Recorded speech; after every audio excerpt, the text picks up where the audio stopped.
que quelques minutes, à moins que tu aies juste un dernier commentaire par rapport à ça. Je voulais placer un mot. Oui. C'est seulement pour dire que vous pouvez vous imaginer qu'une décision de telle ampleur, comme celle-là, de ce décret du 2 octobre 2012, que les chefs de l'État ne le savaient pas. Pour nous dire aujourd'hui que non, je suis contre le décret signé par le Premier ministre. Oui, il dit, non, je suis contre le décret signé par le Premier ministre, mais j'aime beaucoup les chefs de l'État. Mon frère. Donc, vous voyez une grande décision comme ça qui engageait toute une province. On connaît bien que les Bas-Congo vivent du port. En prenant cette décision, vous croyez qu'on allait prendre... D'ailleurs, vous avez dit il n'y a pas longtemps, que c'est une décision, non du Premier ministre, mais du gouvernement, parce que le gouvernement s'est réuni. Hein? Ça a été voté au sein du gouvernement. Donc vous croyez que le chef de l'État ne le savait pas. Bon, je crois que le sujet est tellement vaste, colossal, qu'on ne pourra pas, en tout cas, développer tous les méandres qui entourent ce fameux décret, mais au moins... l'honorable Muller est en train de courir derrière cette pétition, et nous également sommes en train de courir derrière le temps. Et pour chuter justement dans ce chapitre-là, nous allons maintenant donner une fois de plus la parole à Muller, qui a aussi essayé d'établir un lien entre ce décret et l'insécurité qui verrait le jour dans la ville de Matadi. Et au vu aussi des autorités. Mais nous, les gens ne peuvent pas pointer du doigt que c'est le décret numéro 12/041 du Premier ministre interdisant les futures d'occasion. Mais on importe la mentalité qui nous passe ici à Matadi. Et nous ne devons qu'applaudir. C'est pourquoi, avec ces peu de mots, j'essaie de dire non à ces décrets. Nous devons revivre comme avant. Si le Premier ministre veut ce genre de décret, qu'il attend quand le pays sera un pays émergent, dans 30 ans. Oui. Parce que si on réussit cette étape-là, nous devenons un pays émergent. On peut commencer à poser des préalables, maintenant nous avons des moyens. Et maintenant nous n'avons pas de moyens.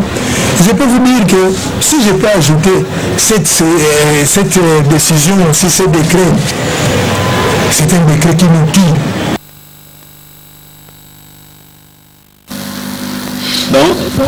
Donc c'est un décret qui est le tue, celui qui est conclu de cette manière. Bon, peut-être que vous aurez à faire des commentaires tout à l'heure, mais j'aimerais un peu qu'on aborde le deuxième sujet qui était développé lors de ce point de presse. Il parle de l'impunité dans les installations portuaires de Matadi. Il a déclaré que actuellement, avec le guichet unique, plus personne ne veut vraiment respecter cette loi et que bon nombre de déclarants même fouillent les ports. Donc, bref, pour en savoir davantage, nous allons peut-être, avant même d'annoncer une discussion là-dessus, nous allons donner la parole à Muller pour qu'il nous dise exactement à quoi on assiste dans ces installations portuaires de Matadi. Comment essayer de détourner les recettes de l'État? Nous avons, par exemple, prenons un exemple, la redevance terrestre. Il y avait l'arrêté du ministre des Transports qui a dit que ça devait se retrouver dans les guichets uniques. On devait payer dans les guichets uniques. Mais maintenant, qu'est-ce qu'on assiste? L'ONATRA commence à détourner, il y a des comptes qui sont ouverts par-ci, par-là. C'est comme vous avez suivi à Kinshasa. Dernièrement, le ministre délégué aux finances avait des comptes chez Access Bank, les comptes de l'État et consorts. Les gens ont déploré cette situation au Parlement. Vous tous, la presse, vous avez suivi. Mais c'est ça qui se passe à Matadi. On a dit que l'ONATRA, la redevance terrestre et tout ça, la redevance c'est quoi? Vous avez un conteneur, si vous avez un conteneur de 20 pieds, vous devez payer au moins $250. Un conteneur de 40 pieds dans les $400. Cet argent servira à quoi? Pour qu'on puisse réhabiliter le chemin de fer. Et qui supporte cette taxe? Ce sont les Congolais. Parce que ça est le prix de revient de marchandises. On doit tout calculer pour dire que nous allons vendre à tel. Mais cet argent, mes chers amis, est détourné de part et d'autre. Donc c'est pourquoi je préviens déjà les amis de l'ONATRA qui vont me suivre à la télé. Je ne les laisserai pas faire. Dès mon retour à Kinshasa, les éléments des amis de la presse, vous allez voir, nous allons convoquer à la plénière le DG de l'ONATRA, le ministre des Transports, pour leur dire la vérité. En tout cas, on ne veut plus que ça puisse continuer ici. Deuxièmement, l'OCC. À quoi qu'on assiste? Qu'est-ce qui se passe actuellement au port de Matadi? Vous devez payer à l'OCC 1000 $. Il y a un papier qu'on vous oriente vers le guichet unique. 20% vous payez au port et 80% vous allez payer dans une des banques ailleurs. Mais c'est quoi ça? Oui, c'est quoi ça? C'est une fois de plus un schéma. C'est quoi ça? C'est la gestion de la majorité présidentielle. C'est ça la gestion. Vous savez, chers confrères, il y a des choses qui sont connues de tous. Les secrets des polichinelles. Il y a certaines choses, certaines pratiques qu'on connaît très bien que ça existe. L'honorable est du PPRD. Il est de la majorité présidentielle. Il a dit que ceux qui sont en train, que les autres sont en train de faire au port de Matadi, c'est comme ce qu'a fait ou qu'il est en train de faire le ministre délégué aux finances. Nous l'avons suivi au Sénat. Vous avez suivi ce qui est arrivé. Toujours cette histoire d'avoir des comptes par ici, par là. C'est une gestion dans laquelle nous sommes habitués. Ils connaissaient ça. Mais le fait de dire la vérité, est-ce que ce n'est pas encouragé? Bon, dire qu'il a dit la vérité, peut-être pour les autres, mais on connaît, qui ne connaît pas que c'est la vie qu'on connaît très bien de la majorité présidentielle. Et mettre ça sur la place publique?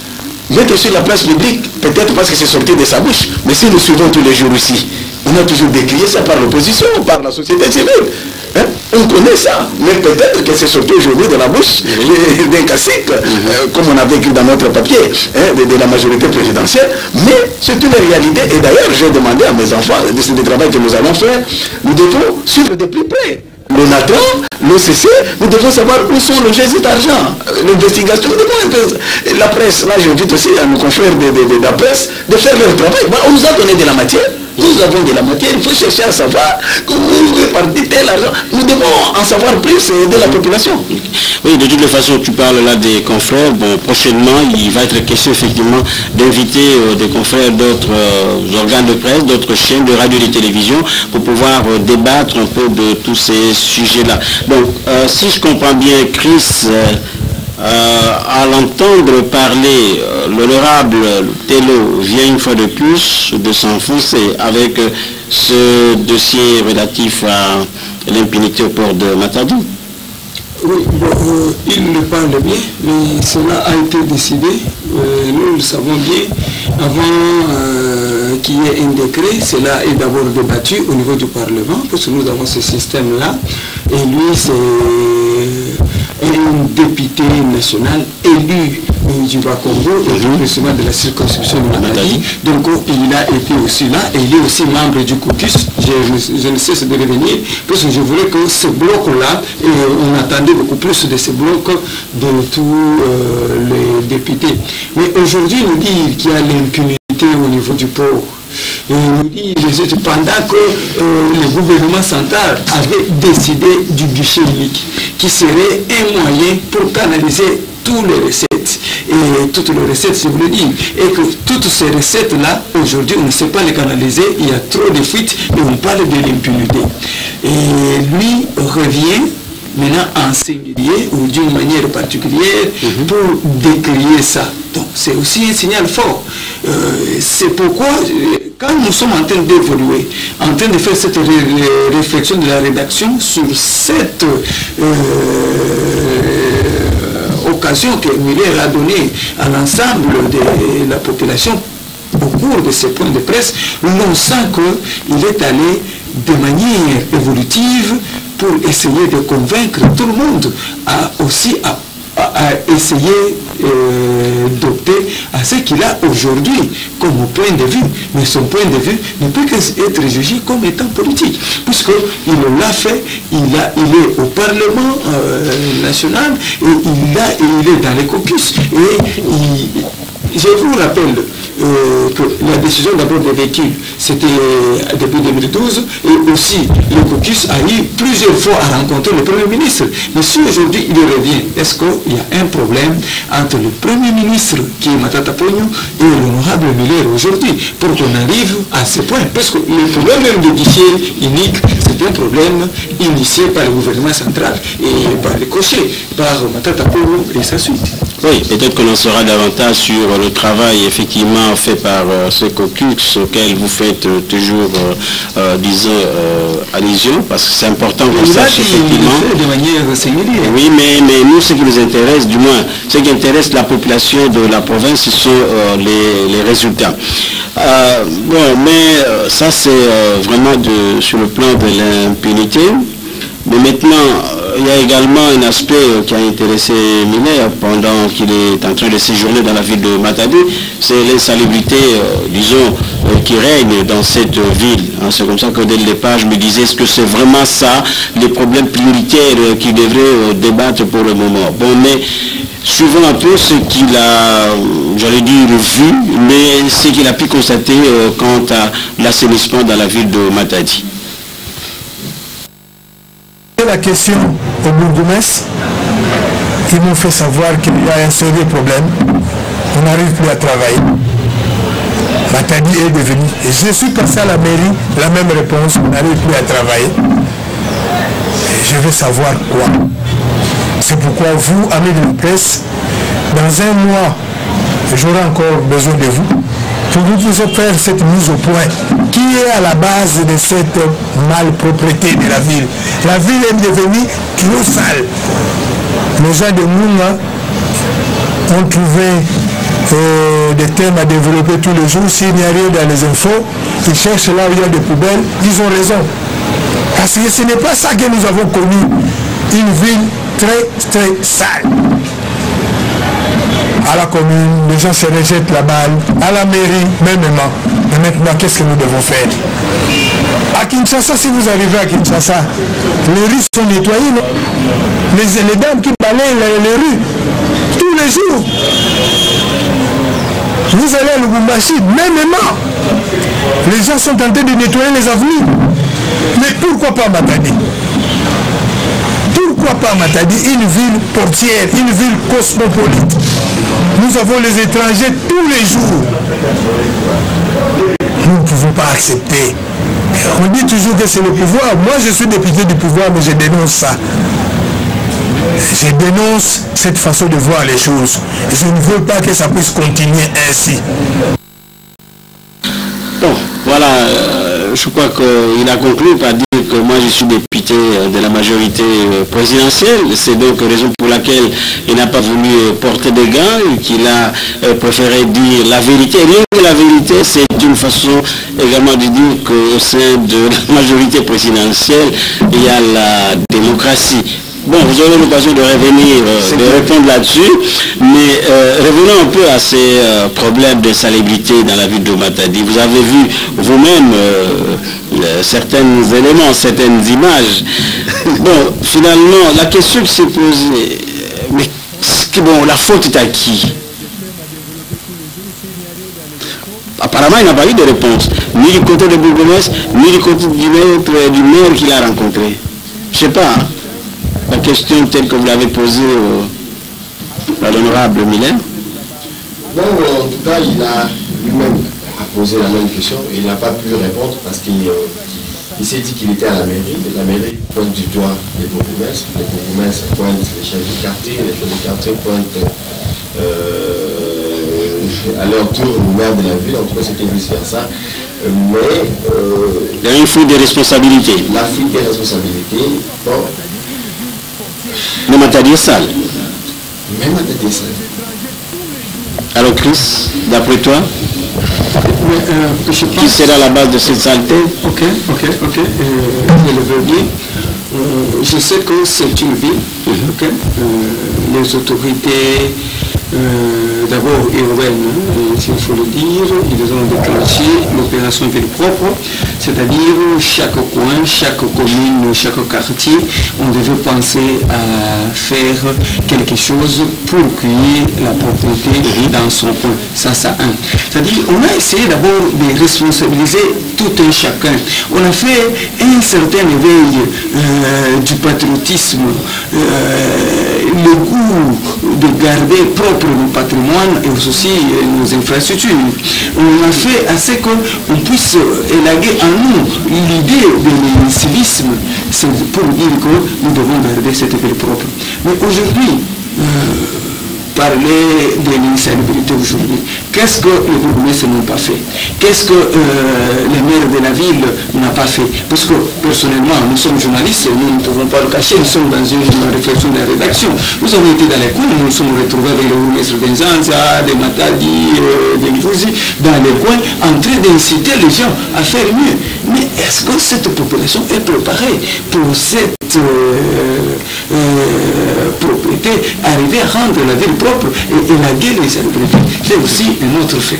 Donc ce n'est pas un problème lié à une éventuelle irresponsabilité des autorités de la place, c'est encore moins un manque de prise de conscience de la population, si j'ai bien compris, Chris. Oui, j'arrive à cette question-là, manque de prise de conscience comme vous l'avez dit, mais je voulais tout d'abord dire quelque chose. Dans les textes, ce que nous venons, le passage qu'on a fait passer, l'honorable a terminé par dire, moi je suis de la majorité, mais je dénonce. C'est ce qu'il a dit. C'est dit toujours entendu. Ils ont toujours dit comme ça. Ces gens-là qui changent de camp et qui préparent déjà un autre schéma. C'est souvent comme ça. Je ne sais pas, parce que ayant reçu les gens de l'opposition comme du pouvoir plusieurs fois, peut-être ça résonne dans mes oreilles. C'est souvent, cette phrase-là existe, je suis de, mais je dénonce. Donc il ne devrait pas dénoncer d'après toi. Je suis de, je dénonce, mais quand on dénonce, quand quelqu'un de la majorité commence à dire que je dénonce, c'est parce qu'il y a déjà un schéma bien tracé. Bon, on ferme cette page. Quand on aime sa famille, on peut réglementer les choses. On peut réglementer comme vous le dites, mais moi je parle sur base d'expérience. J'ai beaucoup entendu, plus de 150 émissions avec les mêmes gens. Je connais déjà ce qu'ils m'ont toujours dit, et ça résonne dans mes oreilles quand je suis en train de parler ici. Alors c'est ça que donc tu aurais voulu qu'ils dénoncent, mais qu'ils proposent des solutions. Ils ont toujours ça. Ah bon, des solutions, mais des solutions. Vous parlez, l'honorable a dit qu'il y a la saleté, c'est un fait, nous le constatons tous, il y a de la saleté. Mais l'honorable a dit qu'il n'a pas moins de 5000 personnes qui constituent sa base. Mais si il voulait donner l'exemple avec ces 5000 personnes pour essayer de nettoyer, pour donner l'élan, je crois que ça peut faire... C'est déjà une solution. C'est déjà une solution, c'est déjà un exemple à donner en tant que leader. Quand on est leader, parfois, on se lance on l'exemple. Est-ce que la ville de Matadi... Avec 10 000 personnes comme base qui se réclament, je crois que c'était... C'est ça, se prendre en charge. C'est ça, se prendre en charge, et c'est une force. Oui. Est-ce que Matadi, tout comme ces communes, ont une politique d'assainissement? La politique d'assainissement, ça n'existe pas. Ça n'existe pas. Nous avons vu, dernièrement, on a vu le ministre de l'Environnement, il avait déclenché une opération là, samedi Salongo, ceci, cela. Et ça aboutit. Le samedi passé, je vous ai dit, l'idée de rédaction, faites quelque chose pour les Salongo samedi. On est sorti, on a vu nulle part où il y avait les Salongo le samedi. Ok, bon voilà, merci en tout cas au directeur des programmes que vous êtes de nous avoir accordé encore 5 minutes. C'est vrai que nous n'avons pas pu creuser beaucoup plus en détail tout ce qu'on a évité d'évoquer, ce qui est tout à fait normal, faute de temps, mais d'autres occasions vont se pointer à l'horizon pour pouvoir en tout cas les décortiquer davantage. Donc pour ce soir, il a été effectivement question de vous faire la restitution de quelques extraits du point de presse qui a été animé par l'honorable Muller, qui est un député élu de Matadi et qui est à la recherche, disons, des signatures, parce qu'il y a une pétition qu'il voudrait bien adresser au Premier ministre, en lien avec, disons, le décret du 2 octobre 2012, injuste et qui interdisait l'importation des véhicules d'occasion de plus de 10 ans. Mais il s'est aussi agi d'évoquer un peu toutes ces situations qui se passent dans les installations portuaires de Matadi, avec ce qu'il conviendrait d'appeler une véritable mafia financière, mais aussi à l'insalubrité publique dans la ville de Matadi. Alors, en quelques secondes, je vais devoir vous donner la parole pour un mot de conclusion. On commence par vous, qui avez participé à ce point de presse. La conclusion pour ce point de presse, nous avons tous vécu un discours de repositionnement de l'honorable Milan Lutelo. C'est ce qu'on peut conclure. Chris? Oui, je voulais tout simplement dire ceci. C'est vrai, Miller, en tant que député national, il est en train de faire sa part. Le positionnement politique ou récupération politique, ça c'est un autre fait. Mais ce qui est aussi vrai est que les problèmes tels qu'il est en train de les poser, à ce moment précis, ça ne peut pas avoir vraiment un champ libre, puisque ça a été décidé et même décidé au niveau du gouvernement central, et il faudra beaucoup pour reprendre ces peuples pendant que nous allons déjà vers l'an 2013, donc ça sera vraiment du bluff pour l'honorable Miller Lutelo. Merci. Chambou. Je conclue par dire que le point de presse de l'honorable, c'est peut-être, ça rappelle aux autres que, attention, les élections sont déjà annoncées. Et ceux qui dormaient encore, qui ne savaient pas que les trains sont déjà en marche, qui doivent déjà préparer leurs cartouches, voilà, l'AMI a commencé à préparer déjà ses cartouches. Préparez-vous aussi, et d'ici là, ce sont les élections. Donc c'est le vent de des élections de 2016 qui s'est annoncé, et c'est tout. Il n'y aura rien de changement. En tout cas, merci Chamboué. Je crois qu'il ne faut pas nécessairement attendre le vent des élections avant de venir vous entretenir avec la population qui vous a élu. Le mieux, c'est que chaque fois, déjà lors de premières vacances parlementaires, que vous entrez en contact avec la communauté. Parce que là, nous avons effectivement évoqué ces 3 points, mais est-ce que c'est vraiment là le besoin prioritaire de la population de Matadi? Ça, c'est vraiment la grande question. Parce qu'en fait, un député, quand il a été élu, d'abord, il a tout intérêt à écouter plus la population, et il a également tout intérêt à venir rendre compte à cette même population. Bon, mais maintenant qu'il y a cette grande gymnastique qui s'effectue à la veille des échéances, disons, électorales, bon, il est fait tout à fait normal qu'on puisse un peu spéculer, qu'on puisse d'emblée classer tous ces députés sur le chemin, disons, des prochains enjeux électoraux. En tout cas, moi, je vous remercie, Chambou. Je vous remercie également, Olivier, et à vous aussi, Chris, d'avoir bien voulu participer à cette première émission. Notre prochaine émission, ça vous sera communiqué, ça tournera autour d'un thème qui vous sera également communiqué. Et il n'est pas impossible que cette fois-là, nous puissions associer à cette émission des confrères d'autres organes de presse. En tout cas, à vous tous, téléspectateurs qui nous avez suivis, nous vous disons merci et passez une agréable soirée.